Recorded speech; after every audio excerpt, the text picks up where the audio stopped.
নমস্কার সকলকে। আজকের রেসিপি পটল চিংড়ি কারি। আমি পেয়েছি একলা মনে নির্জনেতে তোমার ছবি এঁকেছি, নাম রেখেছি পটলগুলো একটু চিড়ে রাখলাম, যখন দেখে শুকনো লঙ্কা, জিরে, আদা, পেঁয়াজ বাটা, চিংড়ির পেস্ট, ভালোবেসেছি।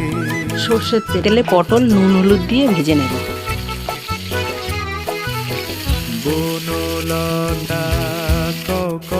ওই তেলের মধ্যেই ফোড়নে দেব কালো জিরে। এরপর আগে থেকে করে রাখা মশলার পেস্টটা দিয়ে দেব। সামান্য গরম জল দিয়ে মশলাটাকে ভালো করে কষিয়ে নেব। এরপর দেব পরিমাণ মতো নুন হলুদ।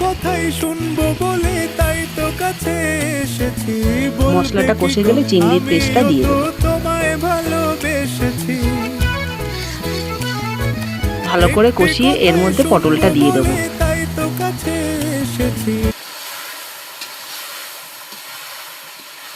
হালকা নাড়াচাড়া করে এরপর গরম জল দিয়ে খানিকক্ষণের জন্য চাপা দিয়ে রেখে দেব।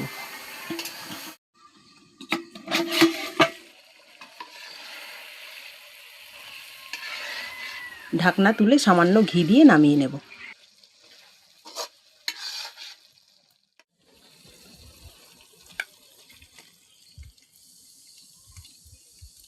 আজকের রেসিপি পটল চিংড়ি কারি তৈরি।